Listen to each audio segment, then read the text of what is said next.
Hi students, welcome to the channel money tutorial. इस video class में हम सीखेंगे थ्योरी बेस ऑफ अकाउंटिंग। इस वीडियो क्लास में मैं आपको 25 इंपॉर्टेंट लेवल के इस चैप्टर से रिलेटेड मैं आपको क्वेश्चंस की प्रैक्टिस कराऊंगा जो एमसीक्यू बेस्ड क्वेश्चंस हैं।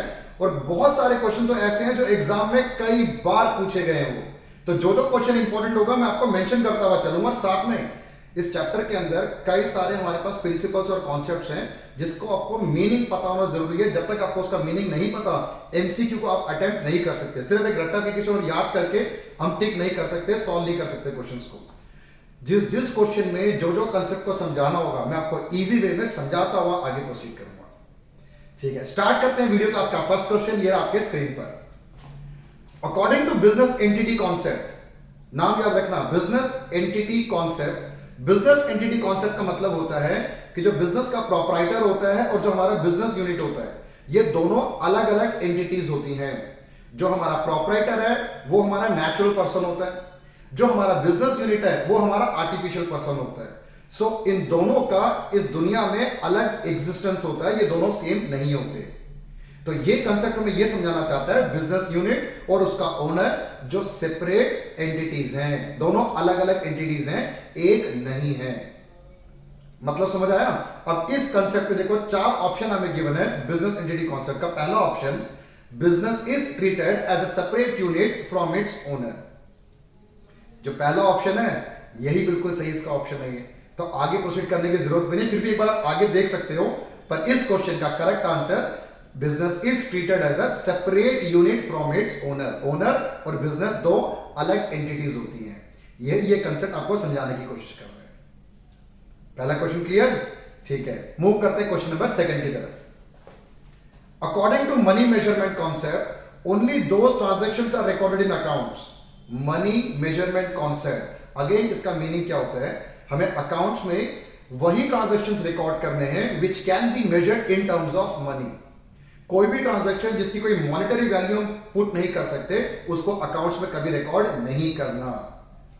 अच्छे से समझना, इसी कॉन्सेप्ट की वजह से जो क्वालिटी ऑफ प्रोडक्ट होता है ना, बिजनेस चलता ही मेन क्वालिटी की वजह से है ना। तो क्वालिटी को हम मॉनेटरी टर्म्स में कभी मेजर नहीं कर सकते, इसलिए क्वालिटी को कभी अकाउंट्स में रिकॉर्ड भी हम नहीं करते। Clear point? चलो अब ऑप्शन देखते हैं इस क्वेश्चन का।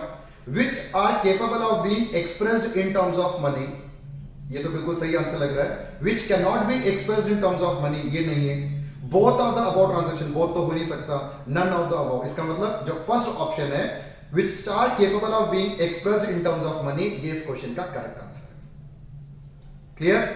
चलो क्वेश्चन नंबर 3।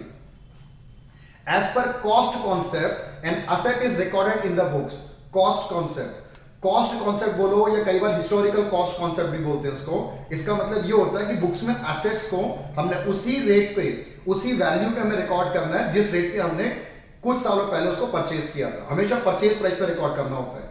ये हमें शो करता है कॉस्ट कॉन्सेप्ट। ठीक है, मान के चलो कि हमने बिल्डिंग परचेज किया 1 करोड़ रुपए का आज से 10 साल पहले। आज उसकी वैल्यू मार्केट में 5 करोड़ रुपीज है। तो 5 करोड़ रुपीज नहीं, 1 करोड़ रुपए जो उसका ओरिजिनल कॉस्ट था उसको रिकॉर्ड करेंगे। पर हाँ, हर साल डेप्रिसिएशन तो माइनस होता ही है, वो एक अलग है। ठीक है, पर हमें कॉस्ट कंसेप्ट कहता है एक्विजिशन कॉस्ट जो होता है, परचेज प्राइस ऑफ एसेट जो होता है, उस पर रिकॉर्ड करना है। ऑप्शन देखते हैं। सबसे पहला ऑप्शन क्या था कि eight market value, market value तो रिकॉर्ड ही नहीं करना। एट रीवैल्यूड फिगर, ये भी नहीं। At the price at which it was acquired, हाँ ये बिल्कुल सही है। जिस रेट पे हमने एसेट को परचेज किया था उस रेट पे इसको हमें रिकॉर्ड करना है। तो ऑप्शन सी इस क्वेश्चन का करेक्ट आंसर। ये भी समझ आया? ठीक है, question number 4। Accounting period concept means, अब समझना, accounting period concept. Accounting period concept हमें यह बताता है कि life of A business is broken into smaller part of 1 year. 1 year मतलब क्या हो गया? Gap of 12 month. वो 12 मंथ जो है नॉर्मली हम इंडिया में क्या फॉलो करते हैं? 1 अप्रैल से लेकर 31 मार्च।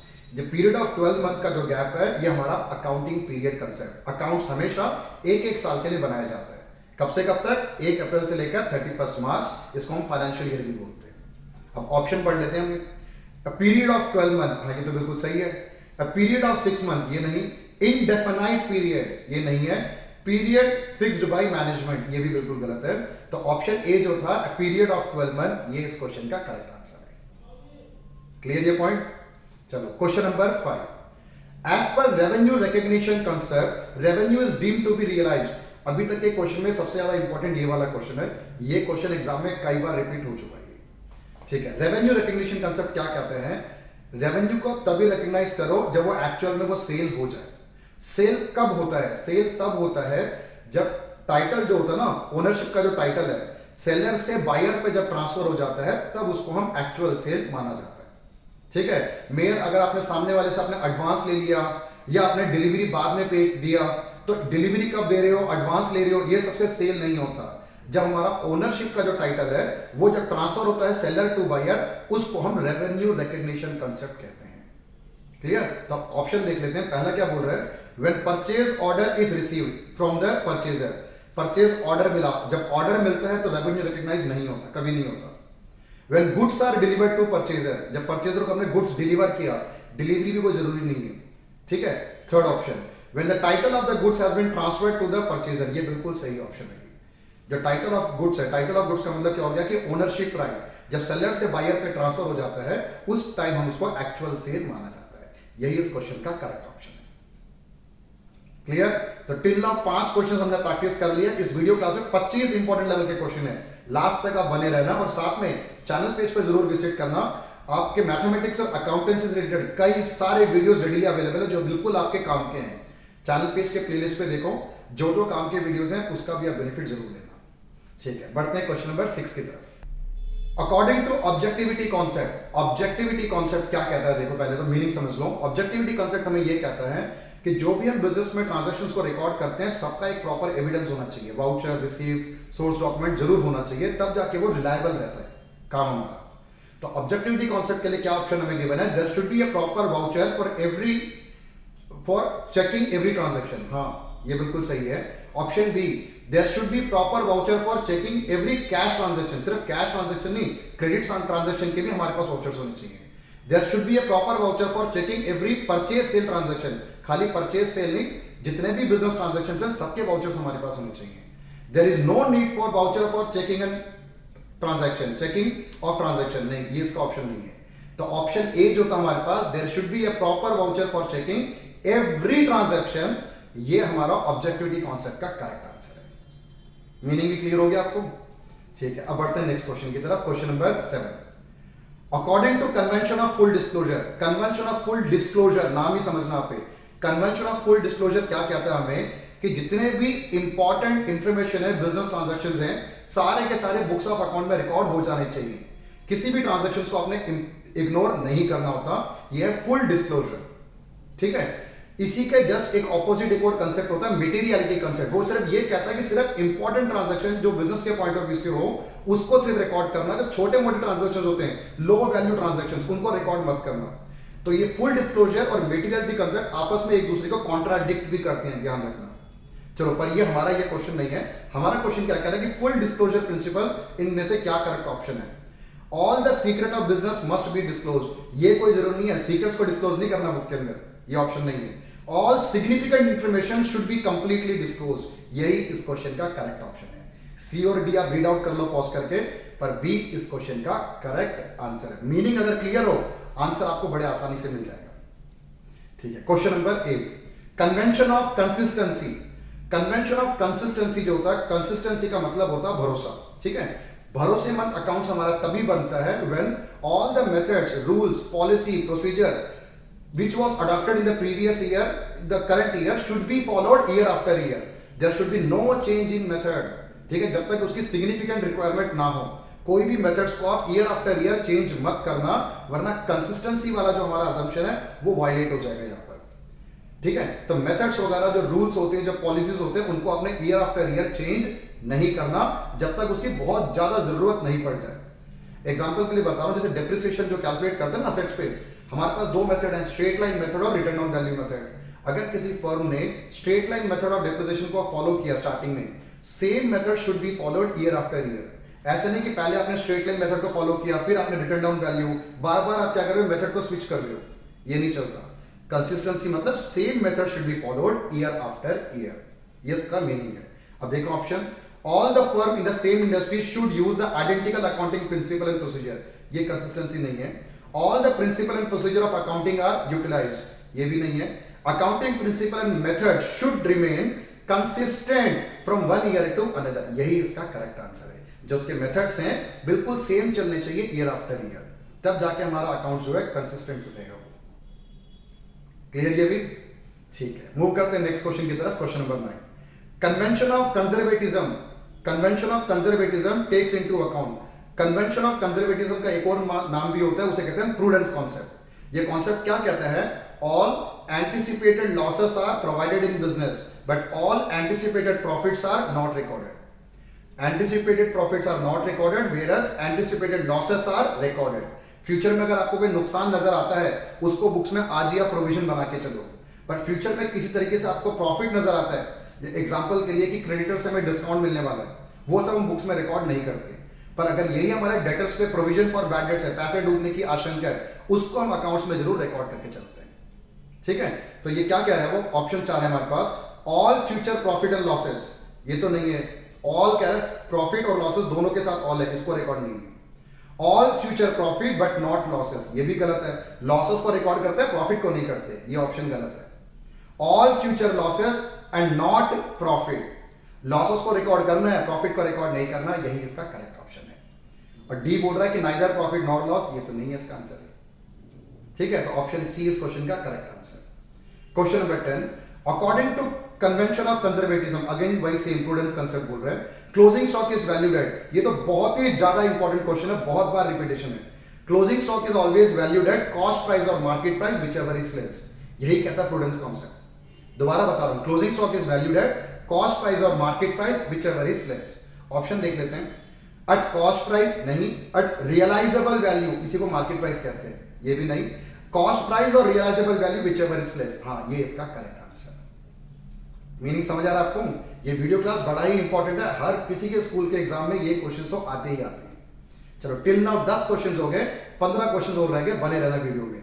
और अगर आपको मेरा वीडियो अच्छा लग रहा, आप नॉलेज गेन कर रहे हो, सब्सक्रिप्शन, लाइक और पॉजिटिव कमेंट्स की उम्मीद मैं आपसे जरूर रखता हूं। Question number 11, according to convention of conservatism, again वही prudence concept, provision is made for bad and doubtful debts, हाँ बिल्कुल सही है आंसर का, provision is made for bad and doubtful debts, anticipated losses are recorded, ये ठीक है। Depreciation is charged on asset, ये नहीं, recording its made of outstanding expense, ये भी नहीं है, ऑल ऑफ द अबव। तो करेक्ट आंसर इसका है हमारे पास option A, provision is made for bad and doubtful debts, यही हमारा प्रूडेंस कंसेप्ट है, या कन्वेंशन ऑफ कंजर्वेटिज्म भी कह सकते हैं। Question number 12, the concept that a business enterprise will not be sold or liquidated in near future is known as, future में हमारा बिजनेस बंद नहीं होने वाला, ये क्या कॉन्सेप्ट है? नाम याद रखना इस कॉन्सेप्ट का, इस कॉन्सेप्ट को कहते हैं going concern concept. Going concern, concern का मतलब बिजनेस, गोइंग मतलब चलना, हमारा बिजनेस एक इनडेफिनाइट नंबर ऑफ ईयर के लिए चलता जाएगा, ये हम अज्यूम करके हम अकाउंट्स बनाते हैं। क्लियर ये भी? तो ऑप्शन इसका डी है, डी को हम सेलेक्ट करते हैं। Next one, according to which concept even the proprietor of the business is treated as a creditor of business, किस कॉन्सेप्ट की वजह से बिजनेस का जो प्रोप्राइटर होता है उसको भी क्रेडिटर माना जाता है? अपने अकाउंटिंग इक्वेशन किया हो गया, A equal to C plus है ना, asset equal to capital plus liability, capital को लायबिलिटी में प्लस करा जाता है, लायबिलिटी जैसा ही ट्रीट करा जाता है, क्यों? क्योंकि ये हमारा बिजनेस एंटिटी कॉन्सेप्ट, हम ये अज्यूम करके चलते हैं कि दोनों ये अलग अलग सेपरेट इंडिविजुअल्स हैं, और प्रोप्राइटर जो बिजनेस में कैपिटल इंट्रोड्यूस करता है वो बिजनेस के लिए एक लायबिलिटी है। तो ऑप्शन हम देख के चलते हैं, going concern, cost concept, business entity concept, accounting period concept, जो ऑप्शन सी है ना हमारे पास, बिजनेस एंटिटी कॉन्सेप्ट, यही इसका करेक्ट आंसर है। क्लियर ये भी? क्वेश्चन इंपॉर्टेंट है। चलो 14th, due to which concept qualitative transactions are not recorded in the books. Qualitative characteristic, जब देखो आपको कुछ क्वेश्चंस पहले मैंने आपको मनी मेजरमेंट कॉन्सेप्ट समझाया था, उसमें क्या था? Only those transactions are recorded in business which can be measured in terms of money. इसी वजह से जो क्वालिटी ऑफ बिजनेस होता है, quality of product, quality of service, इसको बिजनेस में रिकॉर्ड नहीं करा जाता, only because of money measurement concept. तो 4 ऑप्शन आपके पास है, तो ऑप्शन बी जो है मनी मेजरमेंट कॉन्सेप्ट, यही इसका करेक्ट आंसर। क्वेश्चन इजी था ये, ठीक है। Next question, question number 15, as per the prudence concept, the cost price or market price whichever is less is used for valuation of, just अभी हमने 3 question पहले discuss किया था, कॉस्ट प्राइस और market price whichever is less, prudence concept के हिसाब से किसके लिए एप्लीकेबल है? For closing stock. याद रखना, closing stock is always valued at cost price और market price, which is less. Option B को हम सेलेक्ट करेंगे। क्लियर ये भी? ठीक है, मूव करते हैं क्वेश्चन नंबर 16 की तरफ। According to which of the following a business is considered to run for indefinite period. Indefinite, दो क्वेश्चन पहले फिर से इसको डिस्कस किया था। हमारा बिजनेस एक लंबे समय तक चलता जाएगा, चलता जाएगा, चलता जाएगा। कौन सा कॉन्सेप्ट बोलते हैं? Going concern concept. Option D में लिखा है गोइंग कंसर्न कॉन्सेप्ट। ये नाम सब आप अच्छे से याद रखना इसको, ये ठीक है ना। 15 नाम है, याद करना थोड़ा सा मुश्किल है, पर अगर आप एक बार याद लिखकर एक बार याद कर लोगे तो आप कभी नहीं भूलोगे। और साथ में हर किसी कॉन्सेप्ट का मीनिंग अच्छे से आपको पता होना चाहिए, तभी मैं सारी मीनिंग्स आपको अच्छे से क्लियर करता हुआ चल रहा हूं। सिर्फ ऑप्शन बताना मेरा मतलब नहीं है, यहां पर कंसेप्ट को स्ट्रॉन्ग लेके चलना। चलो question number 17। According to which concept same accounting method should be used each year. कौन सा कंसेप्ट हमें यह कहता है कि जिस मेथड्स और रूल्स को हम फॉलो कर रहे हैं इस साल, वो ईयर आफ्टर ईयर उसी को फॉलो करना है। ये भी हमने डिस्कस किया था। ये क्या हमारा कंसिस्टेंसी। कंसिस्टेंसी का मतलब भरोसा। आपका अकाउंट्स तभी भरोसेमंद बनेगा when methods are not to be changed year after year, वरना रिलायबल नहीं रहेगा ना पूरा का पूरा वो। तो कंसिस्टेंसी ये कहता है कि कोई भी method year after year change नहीं करना। ऑप्शन डी है कंसिस्टेंसी, इसको हम सेलेक्ट करते हैं। 18, due to which of the following window dressing is prohibited. Window dressing is prohibited. Window dressing का मतलब होता है कि मैनिपुलेशन इन अकाउंट्स। हमने फर्स्ट चैप्टर में पढ़ा था कि विंडो ड्रेसिंग हमारे अकाउंट्स का एक लिमिटेशन होता है, बड़ा मेजर लिमिटेशन है। किस कॉन्सेप्ट की वजह से विंडो ड्रेसिंग पॉसिबल नहीं हो पाता? देखो, कन्वेंशन ऑफ कंसिस्टेंसी ये तो नहीं है। अकाउंटिंग पीरियड कॉन्सेप्ट, ये तो अकाउंट्स एक साल के लिए बनता है, ये भी नहीं। कन्वेंशन ऑफ फुल डिस्क्लोजर, बिल्कुल सही है। फुल डिस्क्लोजर, कोई भी हमारे पास इंपॉर्टेंट इंफॉर्मेशन जो होती है बिजनेस की, सारे के सारे अगर बिजनेस में रिकॉर्ड करके चलोगे तो विंडो ड्रेसिंग की पॉसिबिलिटी बहुत कम हो जाती है, ना के बराबर हो जाती है। तो इस क्वेश्चन का करेक्ट आंसर हमारा कन्वेंशन ऑफ फुल डिस्क्लोजर। और डी में क्या लिखा? मनी मेजरमेंट, ये भी नहीं है। क्लियर ये? अगला 19, everything a firm owns it also ओज टू समबडी। ठीक है, एक फर्म के पास जितना भी एसेट है, एवरीथिंग फर्म ओन्स, ओन्स मतलब फर्म के पास जो भी कुछ है, इट ऑल्सो ओज टू समबडी, उसने किसी को देना भी है, वो जो है वो किसी और का भी है। तो ये only because of dual aspect. Dual aspect का मतलब है कि हमारे पास जो भी बिजनेस ट्रांजैक्शन है, हर किसी के दो पहलू होते हैं, दो एस्पेक्ट होते हैं, एक डेबिट और एक क्रेडिट। डेबिट और क्रेडिट को फॉलो करते हुए चलेंगे तो जाके हमारा अकाउंट्स का जो लास्ट पार्ट बैलेंस शीट होता है वो टैली करता है।